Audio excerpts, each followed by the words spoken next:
تخيلوا تطاقت مع وحدة حقت كشك ودارت وما ما لقت لقيت القطعة إلا عندها وتهاوشت معاها، بس كرامتي ما تسمحي إني أرجع لها فقرة إني أغير اللوك والنقاب.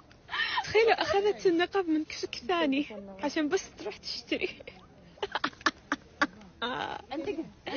صرتي تشبين خال حنان.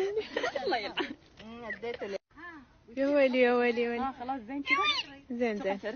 لا طبعا عبايتي دبل فيس فبدلتها. يلا مجنونة.